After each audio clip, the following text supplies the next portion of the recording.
Good morning, everyone. Thank you for joining us. Thanks for being here this morning. Sorry we have to block a little bit of the great view, but I promise it's so you can see the slides better. My name is Zach Boone. I'm the Vice President for College Advancement and Director of the Foundation here at COCC, and we'd like to start this morning with COCC's land acknowledgement.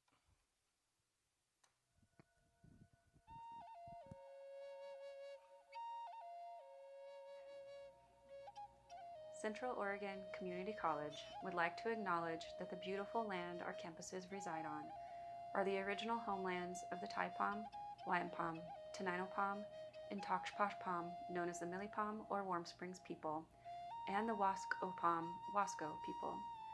The tribes ceded 10 million acres of this land to the U.S. government in the Treaty of Middle Oregon of 1855, while retaining regular and customary fishing, hunting, and gathering rights.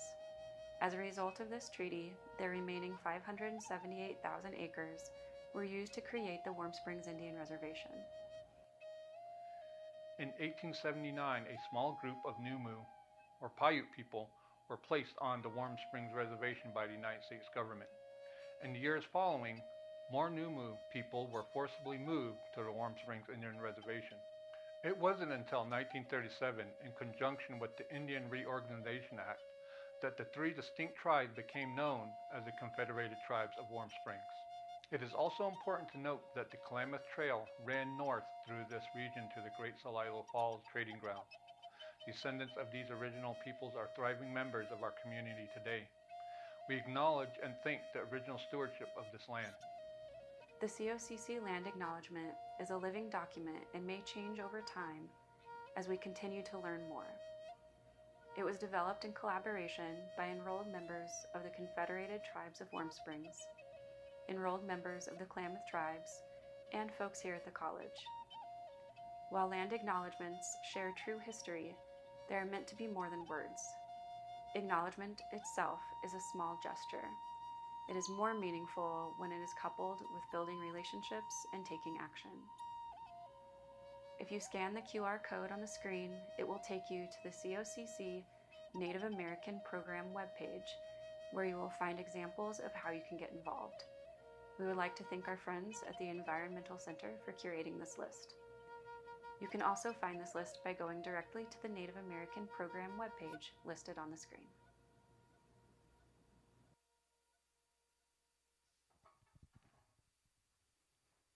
Thank you.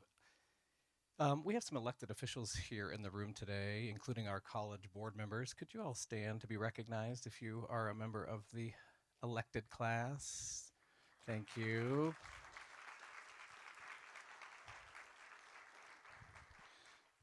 Appreciate that. Well, it's a new era for higher education, as you all know, a new era in community colleges, if you might have been paying attention to national news, and a new era for Central Oregon with population changes and shifts across our region, and a new era at COCC, the Pereira era, as you might say. I know I speak for Greg when I say how much we appreciate you being here this morning, for supporting and championing this storied institution, and for the warm welcome you've given to Greg in his first 9 months on the job. I see it all the time when he's out at events. It's really appreciated. We're very lucky to be stewards of this college. So, without further ado, please join me in welcoming COCC's 7th president, Dr. Greg Pereira.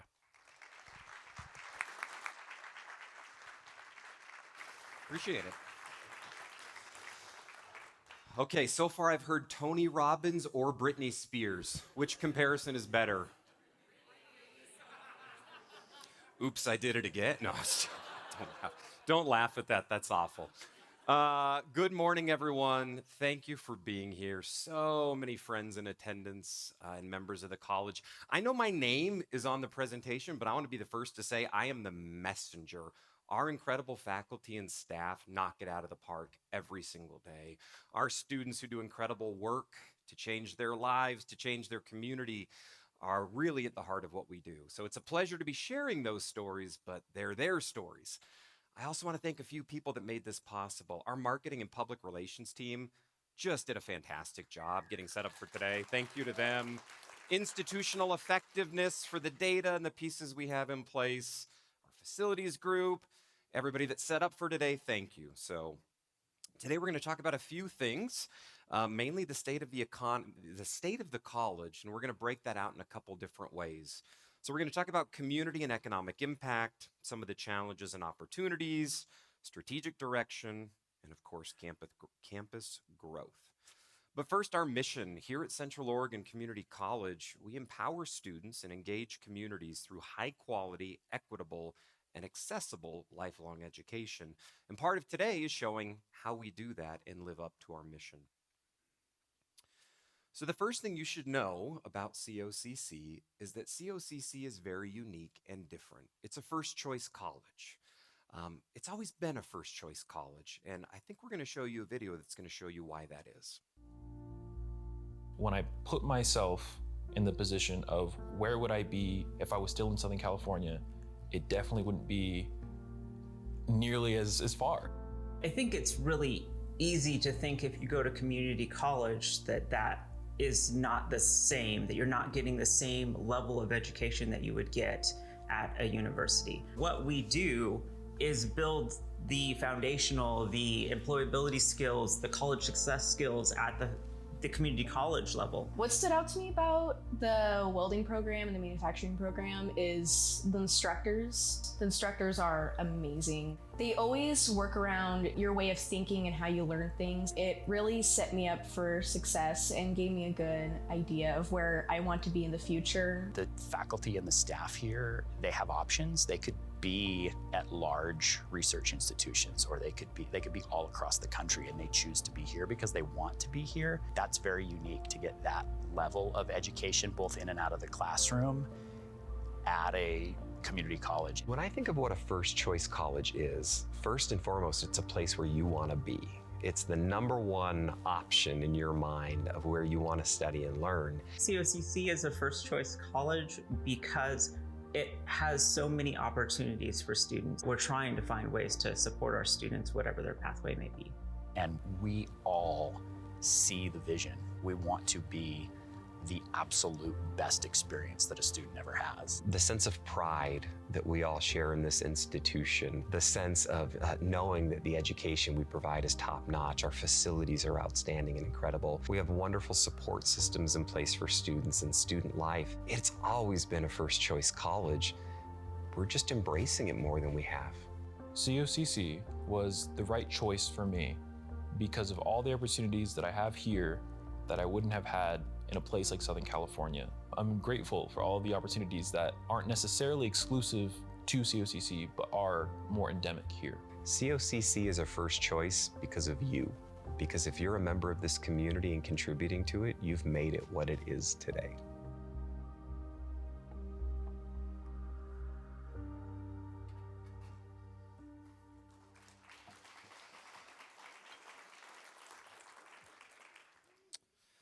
So let's talk about the state of the college today. For those that aren't familiar, Central Oregon Community College is the oldest community college in the state of Oregon, over 76 years old at this point. In addition to that, we serve a 10,000 square mile service area. That is massive. It is incredibly difficult to serve students across 5 counties in 10,000 square miles, but that's the mission of this college, and that's what we do each and every day.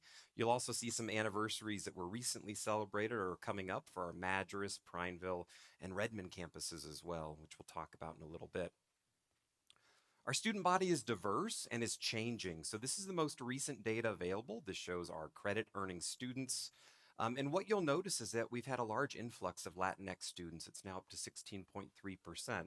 I think that makes sense as changing demographics take place within this community. We average a little bit older than other community colleges at 25.3 years old.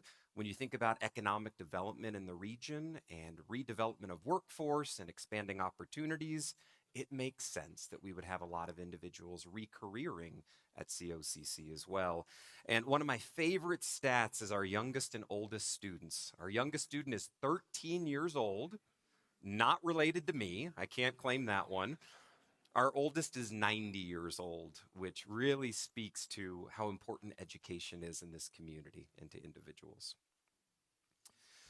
We're also comprehensive. So not only is it a challenge to serve 10,000 square miles, when you are the only community college in 10,000 square miles, you have a responsibility to be everything to everyone.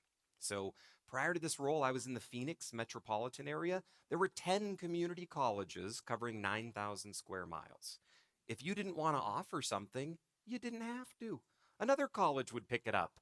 That is not our mission or our expertise. So we have a responsibility to train the next generation of pilots and chefs and nurses and philosophers and English majors and people are going to go on and start their own businesses. It all has to come from here. Transfer programs are still our largest population, but we have seen a shift in those demographics over the last 10 years. The number of students seeking a transfer degree has gone down a bit. The number of students seeking a career in technical ed or CTE has gone up. None of that is bad. I would say it's on par with what we're seeing in workforce development and the economic conditions in our area. And of course, we're here to serve all of those students. Financial aid. Just over half of our students receive financial aid, equating to $22 million a year. That's fantastic. That's an empowering statistic that allows a lot of students in our region to obtain a college education that they would not otherwise be able to afford, which is fantastic. Approximately half of our students, though, are not in credit-bearing classes. They're in lifelong learning courses. Yes, shout out to Stephanie Getz. She was dancing over that statistic. That's great. So for those that aren't familiar, lifelong learning is an integral part of what we do at this community college, and it always has been.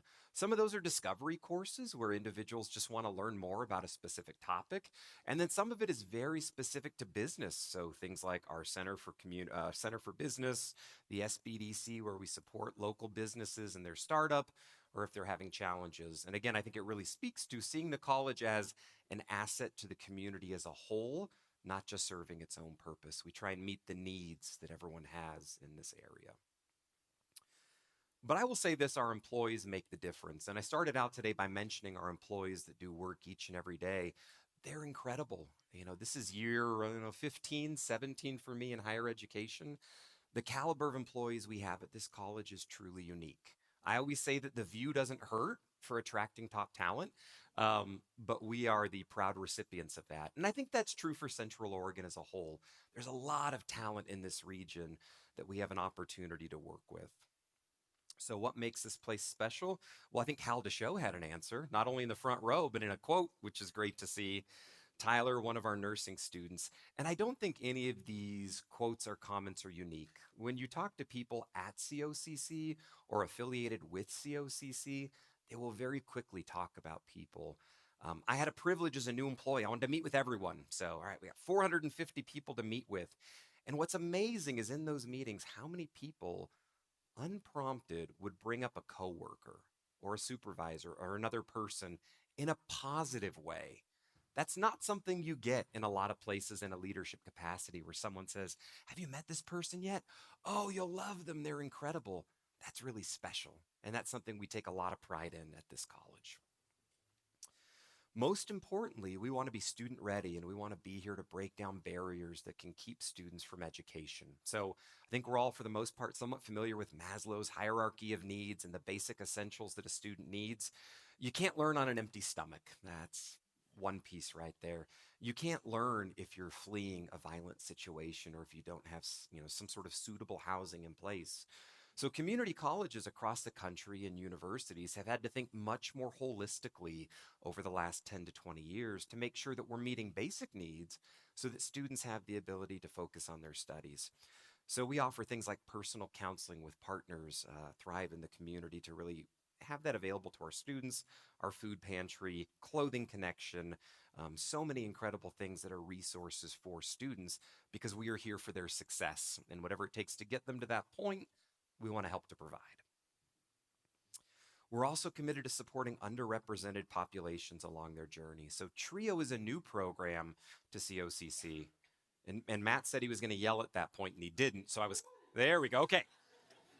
We're really excited about our TRIO program. If you're not familiar, TRIO is just a great support system for students, in particular first-generation students. So when you're a first-generation student and you show up on a college campus and you're like, what's a syllabus? Where do I begin? having an office to start at and people who are invested in your success and coaching you along the way is absolutely incredible. And we're thrilled to have that program here at COCC. We also have culturally specific programs. So that's really important as well because, again, First Choice College is a place where you want to be and a place where you feel like you belong. So connecting with other students with similar backgrounds and experiences is really powerful for our student population. And we really strive to provide learning opportunities for all students. I've talked about 10,000 square miles a few times. That really is a true and unique challenge. And when we look at our service area as a whole, not everybody can drive to one central campus, which is why we have branch campuses. It's why we focus our attention on growing our online programs, really looking at different programs we can offer in high schools that are innovative and different, because we want to serve this service area as effectively and responsibly as we can. We offer accelerated learning opportunities to high school students. So you'll see some of those statistics on the screen that we had over 513 high school students take classes on a COCC campus this year, which is great. And what an awesome learning opportunity for high school students. Another 1,600, almost 1,700 high school students took college credit at their local high schools via our incredible College Now program that does really good work and is most likely in any high school that you are associated with or one of your kids, grandkids, or someone in the community is a part of. The COCC Foundation is one of the leaders in community college scholarship support. So when I talk about COCC being unique, look no further than the foundation. We have an endowment. Did I do something? I might have. We have an endowment that's absolutely incredible and that provides grant opportunities of over $2.2 million for student scholarships a year. So when you take that 50% of those students are there and are on financial aid and another $2.2 million to help cover cost, what an incredible opportunity for students in our community. And that came because of this community, because the community stepped up and prioritized and valued education in this space over 75 years. And we are so proud of the work we can do to empower the next generation of learners. Here's a little more about the foundation. When I was 17 years old, I was involved in an altercation that resulted in a shooting. I was shot and I became disabled. I never went back to school after that. I was embarrassed because of being disabled. I didn't think I could do it anymore. I lost the ability to write. Emotionally, I was just lost. And I kind of felt like my life was over. My name is Irving Daniel, and I am a student here at COCC. I was in law enforcement for 14 years as a sheriff's special officer in Fullerton, California. So things were going really well. And then COVID came. I got really sick with COVID while I was on duty and hospitalized. During that time, my mom also got sick and she passed away. And all of that just compiled and it was just really hard for me. I needed to walk away from law enforcement. It was too much for me to do all of it. Packed up my daughter and my 2 cats and we moved from California to Central Oregon. I'm Katie. I'm 36 years old and I'm a mom to a beautiful little girl named Sophia. When I was in high school, I never even considered the idea of pursuing a degree. Neither of my parents had ever gone to college, and the entire idea of it was really overwhelming. It was talked about as more of a financial gamble that would never pay off. And it was only through the Chinese program offered here that I realized, first, how much I love learning, and second, that it actually was a possibility for me, and it was something I could seriously pursue. I'm Talia Stockwell. I'm a student here at COCC, and I'm also serving as the student body president. And most importantly, I am a scholarship recipient. When I came across the foundation scholarship, it was like a pie dropping out of heaven, and the fact that that would be enough to cover all of my tuition was really inspiring. The foundation scholarship opened doors for me when I was struggling to get back in school. The community cares about each other, you know. There's people there that care about others getting their education and helping out, you know. I am an academic person and I love going to school. I love learning and I found a whole new passion in life. When I received the scholarship, I had just moved here, as a single mother, didn't know how my future looked or how I was gonna be paying my bills or anything, and a couple weeks after I applied, I opened my email and I just was like, oh my gosh, we're going to be okay. It's allowed me to kind of start over and rebuild, spend some time with my daughter, and work on my health and heal. I always am the first one to mention the Foundation Scholarship. Getting the scholarship has allowed me to take on a role at the student government. Working on the student government has been really life-changing for me. It's been great to not only be involved in the campus community, but have an active role in shaping it, an opportunity to give back to the students here. As someone who is like me, going through a transition in life, COCC has your back. I started working towards my psychology degree, my associates. Then it evolved into social work. The people I'm meeting, the connections I'm making, the doors that are opening, it's absolutely crucial in rebuilding my life. I chose public health as my major. They said, you might be a good peer support specialist. I've used one myself, so and it helped me. So that interested me, and then they offered me a public health professions class. I was just shocked at how much I was learning about myself. It was a little therapeutic for me to sit there and learn about social determinants of health, and made me really want to set the tone for future generations. I want to go into University of Oregon's Planning, Public Policy, and Management program, and so everything I've chosen has been more just so to prepare for that. I did end up switching my major here to economics since I took microeconomics thinking I would hate it, and I absolutely fell in love with it. I think at COCC we have some of the best faculty around. I've had nothing but support and genuine concern in my own interest from all the faculty here. I would like to teach someday, and I think I want to teach the next generation about public health, and I want to be able to say, hey, you know what, I've done this and I know what it's like. I plan on keep on going further in my education. I want to go as high as I can go, receive my master's in public health, and hopefully get into a PhD program after that. I'm going to be pursuing my bachelor's in social work, and in the meantime, I've already started doing the work out in the community to just help single mothers and women leaving specific situations, whether it's domestic violence or have just experienced a ton of loss. I can help fill the gap for these women and get them in a better position. My biggest goal is that I want to work as a climate resilience planner, and specifically building up strong communities that can be adaptable and resist the changes in our environment. I got my second chance to come back to school and do something that I thought was never possible. My daughters, when they saw that I was going back to school, it kind of motivates them to talk about our assignments or talk about our days, how school was and stuff. It's them seeing me do something that I never thought I would do. My daughter, I tell her, look, baby, I'm building our future and I'm doing this for you, honey. She's really excited and really proud of me. Another single mom in my apartment building, she's struggling, and I'm like, you need to go to school. There's funding. I encourage any student to apply because it's an incredible program and I'm so grateful for it. Trying to find space for yourself and a community has always really been a struggle for the students I talk to. Of course, everyone has bills and food to put on the table, but there's also a lot that's being neglected. Getting a scholarship from the foundation is really life-changing, but it also means that someone out there is investing in you and in your future. I want to say thank you to the donors. It has been a real pleasure to be in school, and I don't think any of this would have been possible without your guys' help. I want to be there for my community just like you guys have been there for us. So thank you guys from the bottom of my heart.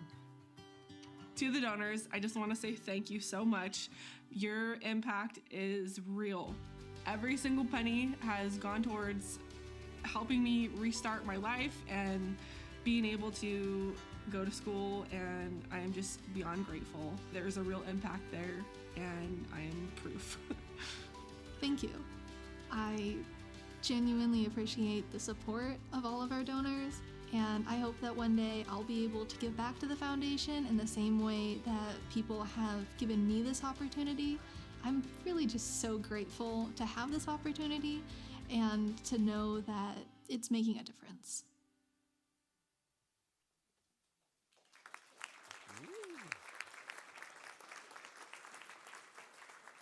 Pretty incredible, to say the least. I always feel like after we hear our students speak, we could just be done for the day. It covers it.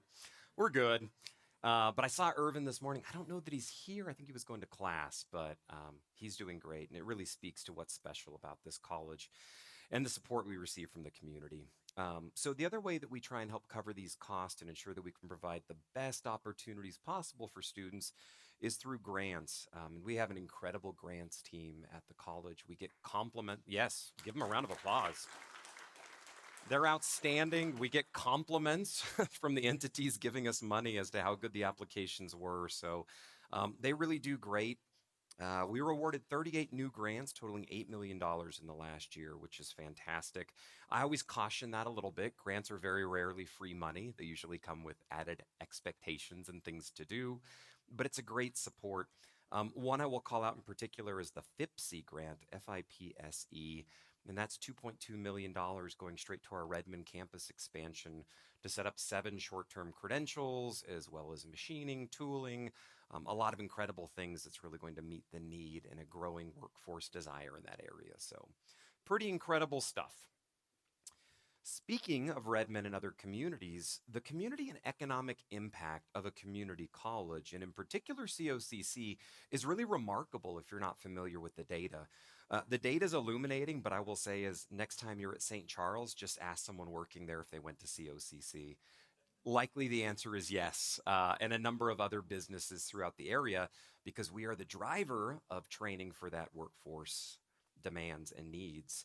So a couple things about that. Oregon Community Colleges statewide, when you look at all 17 of us, we contribute $11 billion in statewide impact each and every year. We support 120,000 jobs, and 1 in 23 jobs throughout the entire state are tied to one of those 17 community colleges. Specifically in Central Oregon, we see $349.2 million in economic impact that COCC puts into our community. 2% of the entire regional economy. 1 out of every 41 jobs in the region is tied to COCC. Again, I think that's a number that's going up too as we look at new and innovative programs that we're offering. And I really like this quote. This isn't just a college, it's one of the region's core economic engines, and you'll see that throughout the data.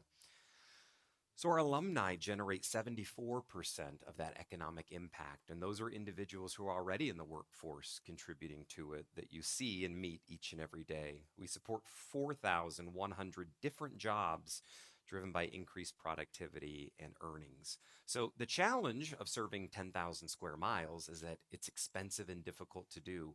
The benefit is it's really hard to walk around this region without meeting someone with a COCC story or experience, because we've been there. As far as return on investment goes, if we were a casino, they'd be beating down our doors because the return is outstanding. For students, for every $1 they put into their own education, they receive almost $4.50 back as far as what that education leads them to. For taxpayers, it's 2 to 1 for that investment, and for the community, almost $6 per every $1 invested, which tells you we are good stewards of the resources we have, and that the students we are turning out into that workforce are greatly contributing to what takes place. Students who earn an associate's degree from COCC specifically can expect to earn $400,000 more over a lifetime as a result of their experience at COCC. That is very significant. That is a bit higher than the national average, and I think it really speaks to, again, those programs translating well to where students are going.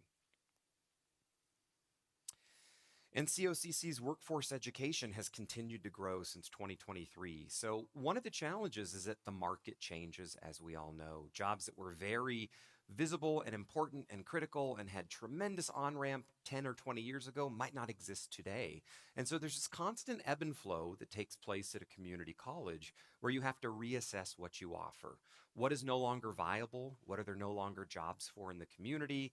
And what are the emerging trends? What are we seeing coming up in the future, and how do we adapt to that? So there's a constant flow of sunsetting programs, starting new programs, which is very natural and in line, again, with economic data and what we see taking place. So since 2023, we've introduced 18 new workforce programs and 46 new workforce education courses, expanding our role in the region and really, again, making sure that we can match the expectations that this community has. We strive to help meet the needs of our region, and so some of those specific things, you'll see our new bachelor's program, our BSNs. That's the first bachelor's degree program in COCC history, which is very exciting and will be a tremendous benefit to the community. That is going to be working with existing RNs who are already in the field, who will be leveling up to that BSN level. So not competitive with our other colleges, but a really great and innovative way we can serve them. We're also offering programs directly in Warm Springs, which is really exciting. I know I had a chance to go out there recently, and from tribal council members and members of that community, it means the world to them, and they're seeing tremendous opportunity and interest in education by being in their community. And then growing our nursing assistant, and medical assistant workforce in partnership with St. Charles. St. Charles has been a great partner to COCC, and we really appreciate their work together on that as we move forward and again try and serve the needs of this community. Who put that slide in? There's no challenges. There's always challenges and opportunities. So what comes with that great work are things that we have to look at. One of those is funding challenges. State and federal funding outlook, this is a shocker, are not that they're going to be sending us a ton more money anytime soon. We're pretty confident that's not going to happen. So we have to think very strategically about what we do, what makes sense, and how we grow in an effective and an efficient way. My first year at COCC was certainly interesting. We got notification from the state of what would a 10% cut look like? What would a 5% cut look like? And you start going through all these models of how can we make this happen? How can we make it work? And you finalize it and they go, just kidding, we're good. We're gonna keep, it's not that simple. What actually came about was two things. One, it was this community standing up and asking to protect higher education in this community. We put forward a petition that went to the state legislature that included 1,400 signatures and people that signed on. And if you were wondering, that was more participation than any other community college in the state of Oregon. That's you. It speaks to you. We also have incredible elected officials that advocate for this college. Emerson Levy's with us here today, which absolutely. I am not in the business of sucking up to elected officials. I'm usually more skeptical of elected officials, but this is the only place I have ever lived where we have had elected officials on this campus 5 or 6 times since I've been here, asking questions, asking how to advocate on our behalf. Truly special to this community, and we don't take it for granted. So thank you for your support. Yeah, but back to the ugly stuff. So when you're 76 years old, when you're 40-something years old, you start breaking down. I'm here to tell you. And it just gets worse at 76. So when you walk around this stunningly gorgeous campus, you also notice that some of these buildings have been through a lot. Certainly the climate doesn't help. You get snowfall, you get melt, you get heat, you get cracking. And the other challenge over 76 years is that buildings are different ages. So I remember my first tour of the campus, sheepishly asking a question I already knew the answer to, but I didn't want to hear, which was, is this one of those things where like every building has a different air conditioning unit and we have to have like 9,000 parts? Yes, it absolutely is, because some buildings are 50 years old, some are 20, some are 15, and it's all different technology. There's no economies of scale that you would get when you build everything at the same time. And that's really challenging. So we have to think critically about how to address in some instances, literally crumbling infrastructure to make sure that it's viable long-term for our students, that we have an accessible campus, that it is friendly and welcoming to students, and that simply takes a lot of work. There's also national decline in enrollment. We'll talk about that a little bit. There's a few reasons for that, but it's pretty significant. And then the cost of living. What a beautiful place to live, and it doesn't come cheap, as everyone in this room knows. So we constantly have to balance how do we keep education as affordable as possible for the students that we serve, and yet how do we maintain healthy and good salaries that allow faculty and staff to live in this area and continue to provide incredible education for our students, and that's a challenge. So we want to scale career and technology education to meet growing employer needs, which again, we're going to continue to talk about. This is a popular picture. I see a lot of our See a lot of celebrities in this room smiling in this shot. This is great. We want to continue to increase access for rural and underserved communities. And again, an opportunity for me, I think, is labor and negotiations because we want a healthy and robust workforce. And that's a great place to be at.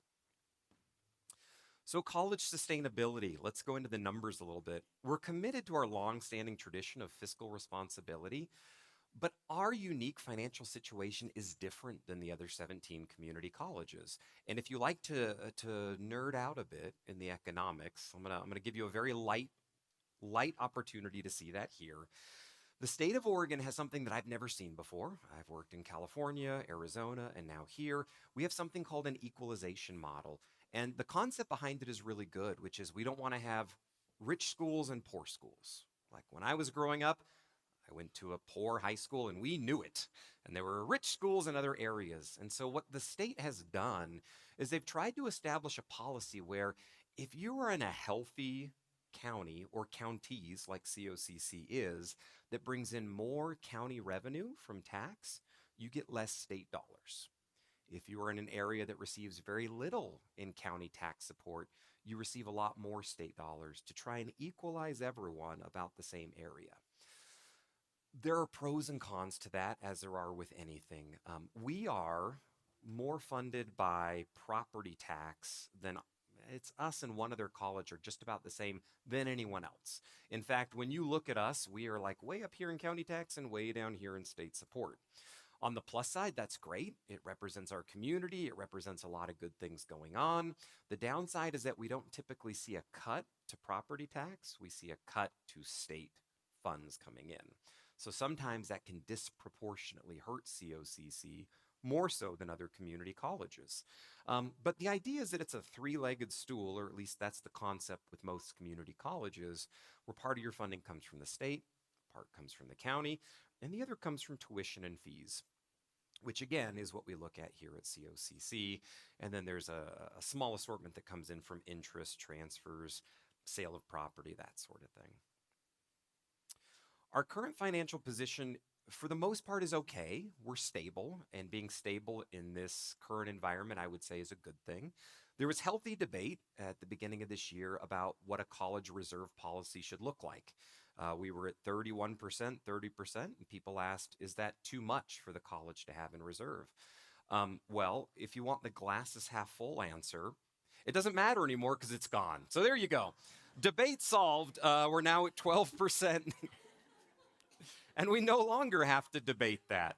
The good news is that came from strategic investment. It came from strategic investment in expanding to our community, in supporting our staff, and in doing a lot of really critical and important things. So our sustainability is good. Our reserves are trending downward, but that is something that we have a plan in place to stabilize to make sure that if something were to happen, we can continue to support our students long term. That is the point of a reserve. So we're going to continue to move in that direction. Speaking of direction, our strategic direction for the upcoming year, we are in the final year of the college's strategic plan. So coming this time next year, we'll have a new set of goals and strategic things to bring your way.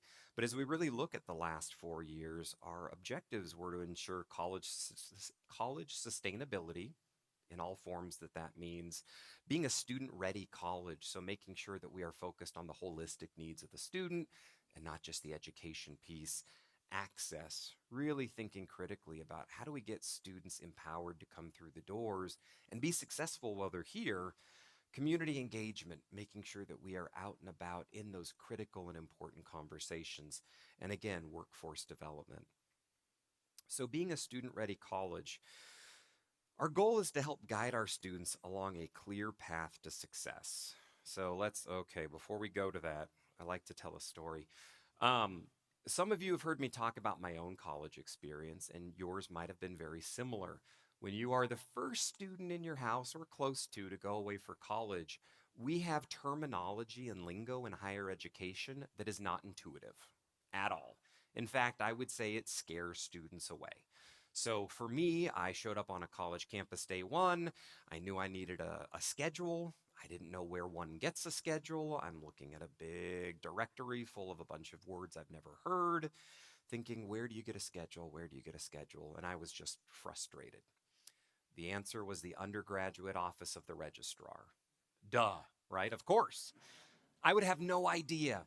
And each and every year that happens to students on college campuses across the country. And I've shared this before and I truly believe it. There are a number of students that when they have that experience, they go, if I can't even figure out what building to be in, I have no chance of succeeding in college. And they walk away. The other thing that happened to me and probably happened to a lot of you was pick a career. What career do you want? And they give you a list of like 10,000 options because there's lots of careers out there and you have no idea. You probably pick one, you regret it, you change again. Maybe you take an aptitude test and it says, oh, you should work at a zoo. I'm like, I should work at a zoo?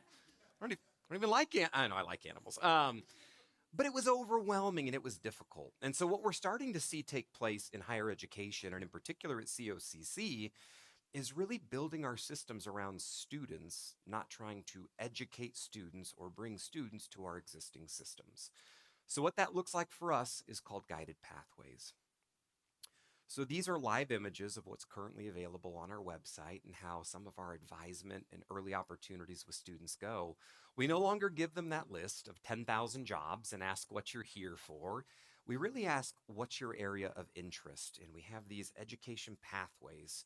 So you might not know the specific job that you want in STEM, science, technology, engineering, and math, but you know you have those skills and you like it. You've always kind of liked math and you've always kind of liked science. That's a great starting point. That's all we need.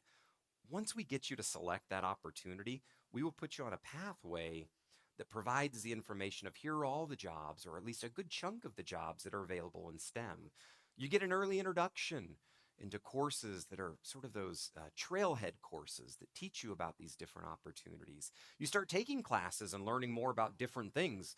For me, I might not be familiar at all with geographic information systems. I have a laser and everything, look at that. But that's interesting and I want to learn more. So as a student, I'm now on a path and it's clearly defined and I'm not trying to navigate which English course to take. They tell me which English course to take. It takes my focus off of trying to navigate the higher ed experience, and those limited precious brain cells can go specifically to my course and success. It's building a college that is built for students, not trying to change students to become what we want them to be. The other exciting thing that happens with that is that it opens up those educational transfer pathways. So we're not only introducing them to, hey, here's some of the information that's available about courses, but if you have an interest in geographic information systems, we have a direct partnership that goes straight into OSU Cascades right down the road, and you can get your bachelor's degree in this area. And again, it's a seamless process. We're working with OSU on a single application so that students can be automatically put into both institutions, and just to make the experience as streamlined and simple as possible to support our students. This is also really exciting. We have this information available. It's on our website now, but we keep the information updated in real time. So what you're seeing in this graph, you'll notice it says Central Oregon, clicker on, are the jobs currently available. So you'll see all of the different opportunities specific to geographic information systems. You'll see that the median salary is $83,000 for people in this field. Really cool, you'll see that there's currently 19 job openings in Central Oregon for this role. And you'll see how many currently employed individuals. So again, it's not just a list of jobs and opportunities. You can really see in real time, like, how many opportunities are available in this area if I pursue it? How many of these companies are hiring? What is the average starting pay? They did not do this to communication majors 30 years ago, I'm here to tell you. But we're going to have a more informed group of students coming through than ever before who are really empowered to make these decisions and supported along the way. The other piece that goes along with that is access. So I shared with you all one of the real challenges is you have to balance keeping up with the cost of living in Central Oregon, but also with you want to make that college experience as affordable as possible for our students. COCC is currently the 6th lowest of the community colleges as far as what we charge students to attend here. That's tremendous because that equates to access. And when you think of students who aren't quite sure if they can afford a college opportunity or experience at COCC between what we charge, our incredible financial aid, and our scholarships, most can. And then we want to continue our community engagement. So I mentioned that COCC is not just here for ourselves and our education purposes. We serve the entire community. And we really want to be the hub of arts and information for the community. And you'll see that with our Chandler Lecture Series, which are so fun to attend those events because I don't see a ton of people from, I shouldn't say that. I see a lot of people from the college, but I see hundreds of people I don't know that are from the community that are coming here as this central hub to learn more about a specific topic. Our Season for Nonviolence, the Oregon Symphony, which is incredible, the Cascades Chorale, our art exhibits and exhibitions, so many different opportunities to engage with the community in a meaningful way and to show access to arts, whether you're a student here or a member of the community. And then expanding lifelong learning. I shared that we have over 4,200 non-credit students taking 464 classes just in Bend this year, but we also offer those classes in Redmond, in Madras, in Prineville.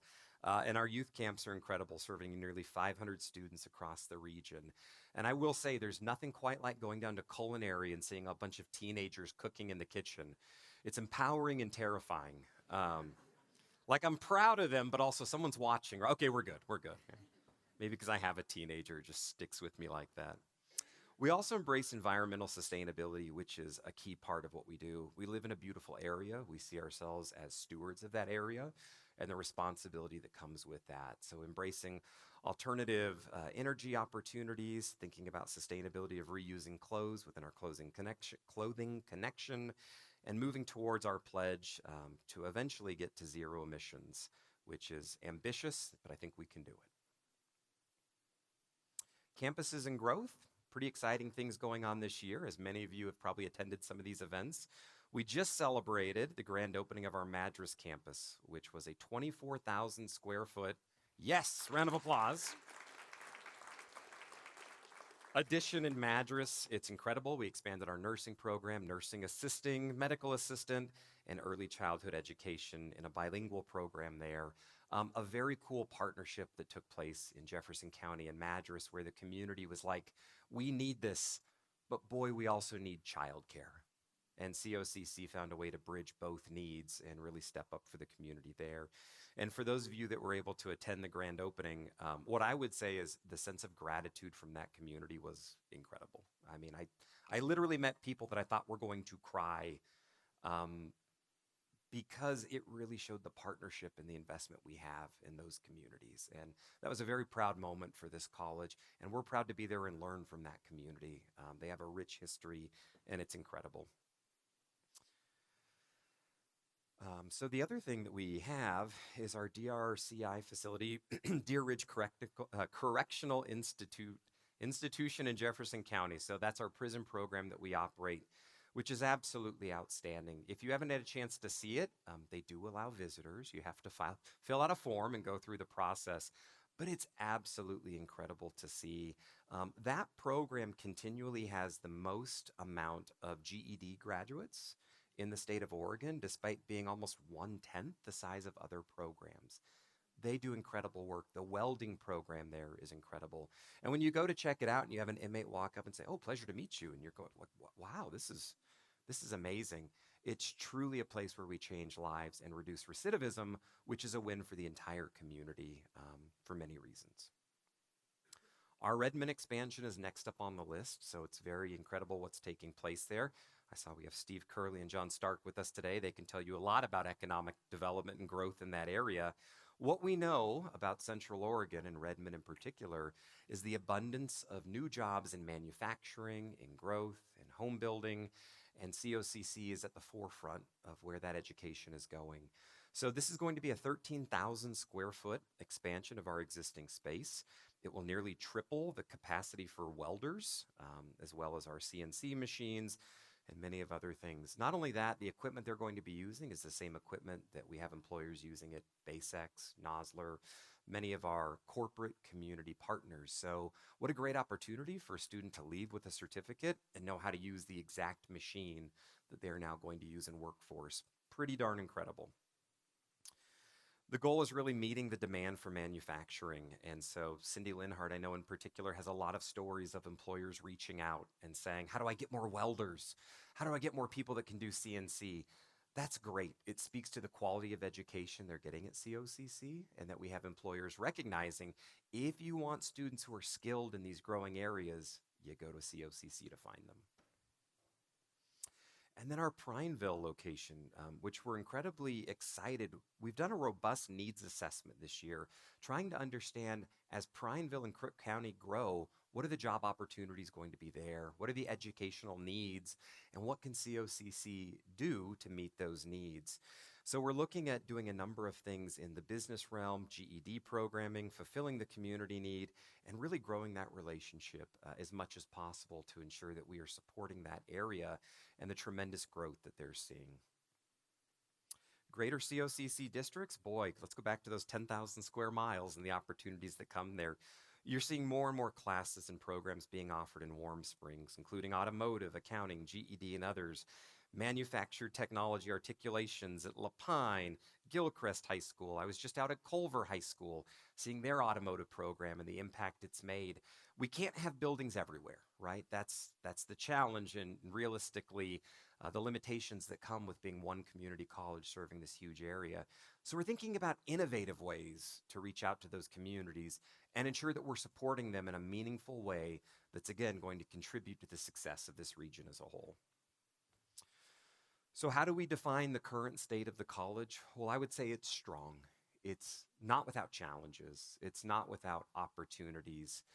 But there are some unique things that are in existence here at COCC. And I will say, as a newer person with years of experience in different places, the challenges that we face are the same challenges that face colleges and community colleges throughout the country. Everyone's concerned about funding. Everyone's concerned about enrollment. Everyone's concerned about those things. The things that make this place great and special are unique only to COCC.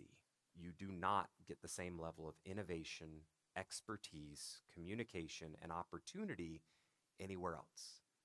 And it's easy to take that for granted living in this community, but I'm here to tell you it's not something that exists in other places.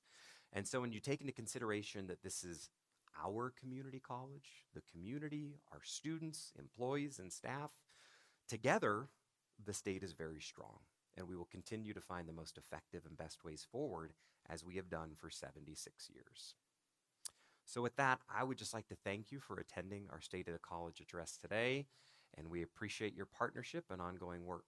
Have a great day. Thank you.